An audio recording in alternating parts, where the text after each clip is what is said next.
ஆத்ம நமஸ்தே to all. இந்த tarot ரீடிங்கில் நம்ம பார்க்க போகிறது, உங்கள் பர்சனுக்கு உங்களுடைய ஞாபகம் வரப்போ அவங்க உங்களை பற்றி என்ன நினைக்கிறாங்க, உங்களுடைய சிந்தனைகள் எல்லாம் வரப்போ அவங்க அந்த பழைய நினைவுகளை எல்லாம் நினச்சி பார்க்குறாங்களா இல்லையா, அதை பற்றி இந்த ரீடிங்கில் நம்ம பார்க்க போகிறோம்.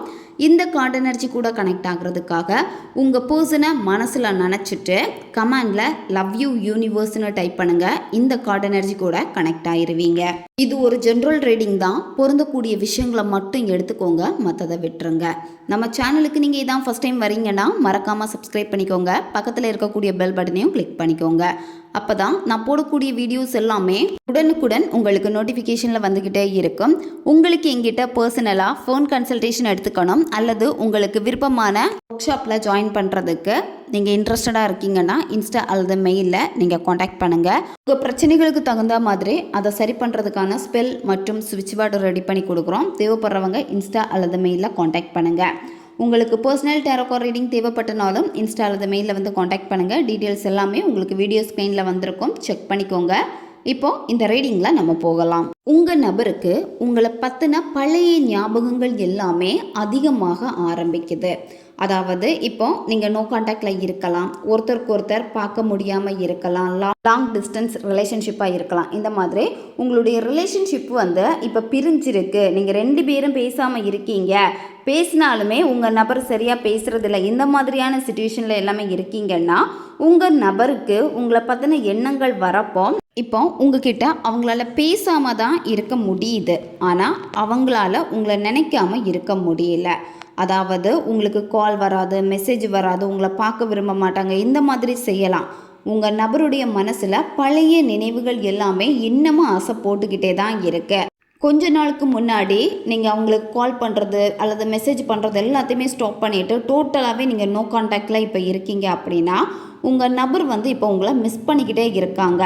ரொம்பவும் தொணத்தொணன்னு இருந்த ஒரு நபர் இப்போ என்னை தேடலையே அப்படின்னு உங்கள் நபருக்கு ஒரு தாட் வந்து இப்போ வந்து இருக்குது. மொபைல் எடுத்து பார்க்குறப்ப உங்கள் கால் வந்திருக்கா அல்லது மெசேஜ் வந்திருக்கா அப்படின்னு தான் பார்க்குறாங்க. ஏன்னா நீங்கள் ஸ்டார்டிங்கில் அவ்வளோ கால் கொடுத்துருப்பீங்க, மெசேஜ் பண்ணியிருப்பீங்க, அப்போ எல்லாமே ரெஸ்பான்ஸ் பண்ணாத ஒரு நபர் இப்போ உங்களுடைய ஒவ்வொரு கால் மெசேஜுக்கு வந்து அவங்க ஏங்குறாங்க. ஆனால் அவங்களா உங்களை வந்து காண்டாக்ட் பண்ணணும் அப்படின்னு நினைக்கல. உங்கள் நபர் வந்து எப்பெல்லாம் சேடாக இருக்காங்களோ அப்பெல்லாம் நீங்கள் ஒரு மெசேஜ் பண்ணாலோ இல்லை கால் பண்ணாலோ அதை பார்த்ததுமே அவங்க வந்து சந்தோஷப்பட்டிருக்காங்க. இப்போ அதெல்லாம் நினச்சி பார்க்குறாங்க, நான் வந்து சோகமாக இருந்தக்கூடிய நேரத்தில் எல்லாமே எனக்கு நீ வந்து துணையாக இருந்திருக்க, பட் இப்போ வந்து சிச்சுவேஷன்னால் இப்படி ஆயிருக்கே அப்படின்னு சொல்லிட்டு உங்கள் நபர் அந்த பழைய நினைவுகளை வந்து நினச்சி பார்க்குறாங்க. உங்களை அதில் வந்து நினைக்கிறப்ப ரொம்ப ரொம்ப ரொம்ப மிஸ் பண்ணிக்கிட்டே இருக்காங்க. உங்கள் நபர் வந்து எப்போவுமே இந்த வார்த்தையை வந்து உங்ககிட்ட சொல்லியிருப்பாங்க, நான் என்ன புரிஞ்சுக்கிட்டதை விடையுமே நீ தான் என்ன புரிஞ்சு வச்சுருக்க, அதிகமாக நீ என்ன புரிஞ்சு வச்சுருக்க, எப்போ நான் வந்து சந்தோஷமாக இருப்பேன், எப்போ நான் எதை திங்க் பண்ணிக்கிட்டே இருப்பேன், எப்போ நான் வந்து கவலையாக இருக்கணும், அப்போல்லாம் எனக்கு நீ சிறந்த ஒரு ஆறுதலாக நீ இருந்திருக்க அப்படின்னு உங்கள் நபர் வந்து உங்ககிட்ட நிச்சயமாக இந்த வார்த்தையை வந்து சொல்லியிருப்பாங்க. ஏன்னா உங்கள் நபருக்கு வந்து இப்போ கூட வந்து நல்லாவே தெரியுது, இப்போ நீ என்னை விட்டு விலகி இருக்க அப்படின்னா என்னுடைய சிச்சுவேஷன் தெரிஞ்சு தான் இப்போ நீ என்னை விட்டு விலகி இருக்க அப்படிங்கிறது உங்கள் நபருக்கு நல்லாவே வந்து தெரியுது. இப்போ நீங்கள் நோ கான்டாக்டில் இருக்கீங்க அப்படின்னா உங்கள் நபர் வந்து ஏதோ ஒரு ரீசன்னால் இப்போ உங்களை விட்டு பிரிஞ்சு இன்னொரு நபரை வந்து அவங்க கல்யாணம் பண்ணியிருக்கலாம், இன்னொரு நபர் கூட என்கேஜ்மெண்ட் ஆகியிருக்கலாம். அதே மாதிரி தான் உங்களுக்கும் வந்து சில சந்தர்ப்ப சூழ்நிலையினால் வந்து வேறு மேரேஜ் ஏதாவது ஆகிருக்கலாம், இல்லை வேறு ஏதாவது வீட்டில் பேசி இந்த மாதிரி வேறு ஒரு பர்சன் வந்து இருக்கலாம். சரியா, உங்கள் சிச்சுவேஷனுக்கு ஏற்ற மாதிரி இதை வந்து எடுத்துக்கோங்க. என்னத்தான் நம்ம ரெண்டு பேருமே வேறு வேறு போக்கில் போனாலுமே, அதாவது வேறு வேறு வழியில் போனாலுமே நம்ம ரெண்டு பேருமே வந்து பர்ஃபெக்டான ஜோடி. என்ன தவிர உனக்கு வேறு எந்த ஜோடியுமே வந்து பொருத்தமாக இருக்காது. அதே மாதிரி உனக்கு என்ன தவிர வேறு எந்த ஜோடியுமே பொருத்தமாக இருக்காது. ஏன்னா நீங்கள் ரெண்டு பேருமே வந்து அந்த அளவுக்கு மேட்சிங்காக வந்து இருந்திருக்கீங்க. உங்கள் ரெண்டு பேருக்கு இடையில நல்ல ஒத்து போயிருக்கு. அது வந்து உங்கள் நபருக்கு இப்போ நல்லாவே தெரியுது. நீங்களும் இதே தான் நினைக்கிறீங்க, உன்னை விட என்னை யாருமே இவ்வளோ நல்லா பார்த்துக்க மாட்டாங்க, நம்ம தான் சரியான ஜோடி, எனக்கு வந்து நீ வேணும் அப்படின்னு நீங்கள் நினைக்கிறீங்க.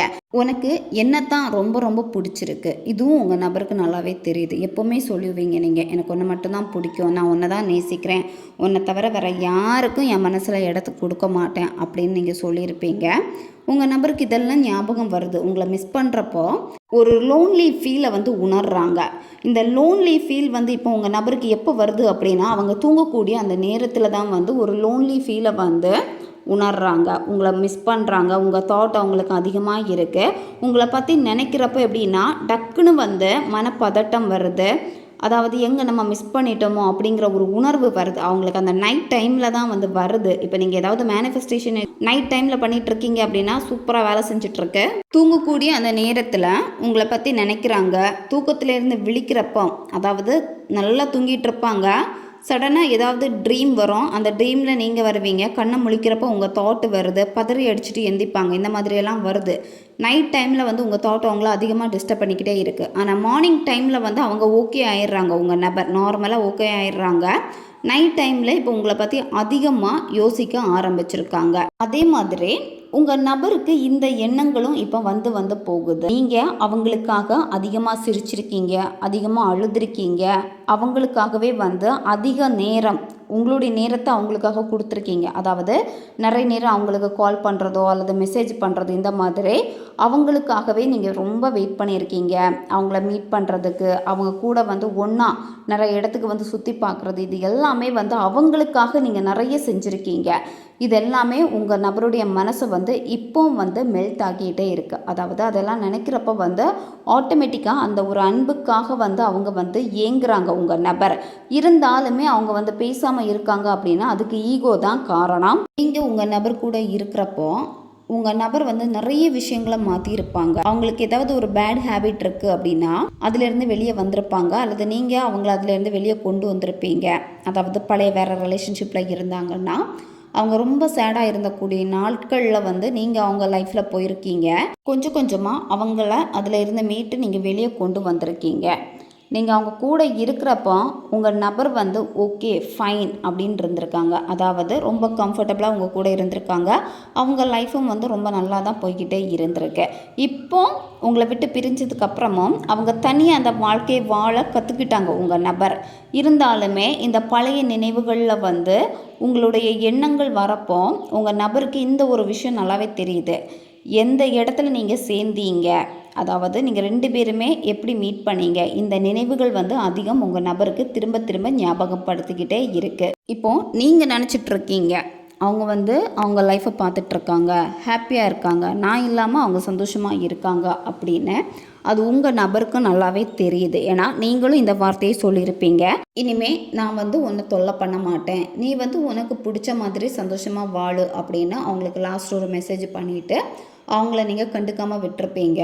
அப்போது உங்கள் நபருக்கு வந்து இந்த தாட்டும் வந்து இருக்குது, நான் வந்து நல்லா இருக்கேன் அப்படின்னு வந்து நீ நினச்சிட்ருக்கேன், பட் நான் வந்து உண்மையாகவே வந்து ஹாப்பியாக வந்து கிடையாது, இந்த குடும்ப சூழ்நிலைக்கு ஏற்ற மாதிரி நான் வந்து மாறித்தான் ஆகணும், என்னோடய வாழ்க்கை வந்து இந்த மாதிரி ஆயிடுச்சு அப்படின்னு உங்கள் நபர் இருக்காங்க. என்னத்தான் வெளியே சிரித்து நல்லா இருக்கிற மாதிரியே இருந்தாலுமே அவங்களுக்குள்ளாடி ஒரு பெயின் வந்து இப்போவும் இருந்துக்கிட்டே தான் இருக்குது. நீ எனக்காக ஒவ்வொரு நொடியுமே சிரிச்சிருக்க, அதாவது நீங்கள் அவங்க கூட இருக்கிறப்போ நீங்கள் ரொம்ப சந்தோஷமாக இருந்திருப்பீங்க. எவ்வளோ தான் துக்கமாக இருந்தாலும், லைஃப் என்னத்தான் வந்து உங்களுக்கு வந்து கீழே போய்கிட்டே இருந்தாலும், அதாவது சில நேரம் வந்து சிச்சுவேஷன் ஏதாவது பேடாக இருந்தால் கூட நீங்கள் உங்கள் நபர்கிட்ட பேசுகிறப்ப வந்து நீங்கள் ஓகே ஆகிருந்திருப்பீங்க. அதாவது உங்கள் நபரே கண்டுபிடிச்சிருப்பாங்க நீங்கள் வந்து இப்போ நார்மலாக இல்லை, ஏதோ திங்க் பண்ணிகிட்டு இருக்கீங்க அப்படின்னு சொல்லிட்டு உங்களை வந்து சிரிக்க வச்சுருப்பாங்க. சிரிக்க வைக்கிறதுக்கு எதையோ பேசியிருப்பாங்க. ஆனால் அவங்க பேசக்கூடிய வார்த்தைகள் வந்து காமெடியாக இல்லைனாலும் கூட நீங்கள் வந்து அவங்க பேசுகிறாங்களே அப்படின்னா அது ஒரு சந்தோஷத்தை கொடுத்து நீங்கள் சிரிச்சிருக்கீங்க. இதை நீங்கள் நினச்சி பார்க்குறீங்க. இப்போ நான் வந்து சேடாக இருக்கேன், இப்போ எனக்கு உங்ககிட்ட பேசணும்னு தோணுது, நான் எவ்வளோ சேடாக இருந்தாலும் நீ என்ன சந்தோஷப்படுத்தியிருக்க, சந்தோஷப்படுத்துகிற மாதிரி பேசியிருக்க, இப்போ எனக்கு அது கிடைக்கலையே அப்படின்னு நீங்கள் மிஸ் பண்ணுறீங்க. உங்கள் நபருக்கும் வந்து சம்டைம்ஸ் உங்ககிட்ட பேசின சில வார்த்தைகள் வந்து வேற யாராவது சொல்கிறாங்க, இல்லை வெளியே இருந்து ஏதாச்சும் எப்படியாவது கேட்குறாங்க, இந்த மாதிரி இருக்குது அப்படின்னா அப்போ உங்கள் தாட் தான் உங்கள் பர்சனுக்கு வந்து வருது. இதே மாதிரி தான் நான் வந்து உங்ககிட்டையும் பேசியிருக்கேன் அப்படின்னு சொல்லிட்டு அவங்க அந்த இடத்துல உங்களை தான் நினச்சி பார்க்குறாங்க. இப்போ நீங்கள் உங்கள் நபரை வந்து மீட் பண்ண கூப்பிட்டாலுமே உங்கள் நபர் வந்து வரமாட்டாங்க. ஏன் வரமாட்டாங்க அப்படின்னா உங்களை பார்த்து பேசக்கூடிய அந்த தைரியம் உங்கள் நபருக்கு வந்து இல்லை. உங்களை பார்த்து பேசினா எங்கே மாறிடுவோமோ, பழைய மாதிரி பேசிடுவனோ அப்படின்னு தான் அவங்க வந்து பயப்படுறாங்க. உங்கள் கண்ணை பார்த்து அவங்க நேருக்கு நேராக பேசிட்டாங்க அப்படின்னா நிச்சயமாக உங்கள் நபர் வந்து மாறிடுவாங்க. அதாவது உங்ககிட்ட வந்து பொய் சொல்ல மாட்டாங்க உங்கள் கண்ணை பார்த்து பேசுகிறப்போ. அப்போ அந்த அந்த பழைய ஃபீல் வந்து உங்கள் நபருக்கு வரும். உங்களை பார்த்தாலுமே உங்களை பேசினாலுமே உங்கள் கண்ணை பார்த்தாலே ஆட்டோமேட்டிக்காக உங்கள் நபர் வந்து மாறிடுவாங்க. அதனால தான் உங்களை மீட் பண்ணுறதுக்கு அவாய்ட் பண்ணுறாங்க. இதில் ஒரு சிலருக்கு வந்து உங்கள் நபர் அடிக்கடி சொல்லுவாங்க, உன் கண்ணை பார்த்தாலே நான் மயங்கிடுவேன், உன் கண்ணை பார்த்து பேசினாலுமே நான் டோட்டலாக மாறி உன் பின்னாடி தான் நான் வந்துடுவேன் அப்படின்னு கூட சொல்லியிருப்பாங்க. ஏன்னா உங்கள் கண் வந்து உங்கள் நபருக்கு வந்து ரொம்ப ரொம்ப பிடிக்கும். நீங்கள் என்னத்தான் உங்கள் நபர் மேலே கோவப்பட்டாலும், அதாவது கோவம் இருந்தாலுமே நீங்கள் உங்கள் நபர்கிட்ட பேசுகிறப்போ உங்கள் கோவத்தை வெளிக்காட்டினீங்க அப்படின்னா அவங்க வந்து கிண்டல் பண்ணி சிரிப்பாங்க. உங்களால் உங்கள் நபர்கிட்ட வந்து அந்த கோவத்தை கூட ஒழுங்காக வெளிப்படுத்த தெரியாமல் இருந்திருக்கீங்க. சில நேரம் இதே கோவம்தான் உங்கள் காதலையும் வந்து பிரிச்சிருக்கு. உங்கள் நபர் வந்து உங்ககிட்ட சொல்லியிருப்பாங்க, உன்னுடைய கோவம்தான் இந்த காதலை பிரித்தது, உன் கோவத்தினால தான் இப்போ எல்லாமே நடந்திருக்கு, நான் சொல்கிறத நீ கேட்கல அப்படிங்கிற ஒரு கோபமும் உங்கள் நபருக்கு வந்து இருக்குது. உங்களை நினைக்கிறாங்க, நிறைய விஷயங்கள் வந்து யோசிக்கிறாங்க. பழைய நினைவுகள் எல்லாமே உங்கள் நபருடைய எண்ணங்களில் அடிக்கடி வந்துக்கிட்டே தான் இருக்குது இந்த ரீடிங்கில் நம்ம பார்க்குறப்போ. ஓகே காய்ஸ், இதுதான் இந்த ரீடிங். இது ஒரு ஜென்ரல் ரீடிங் தான். பொருந்தக்கூடிய விஷயங்களை மட்டும் எடுத்துக்கோங்க, மற்றதை விட்டுருங்க. உங்களுக்கு பர்சனல் டேரோ கார்ட் ரீடிங் தேவைப்படுச்சுன்னா இன்ஸ்டா அல்லது மெயிலில் காண்டாக்ட் பண்ணுங்கள். அடுத்து ஒரு வீடியோ பதிவில் சந்திக்கலாம். நன்றி.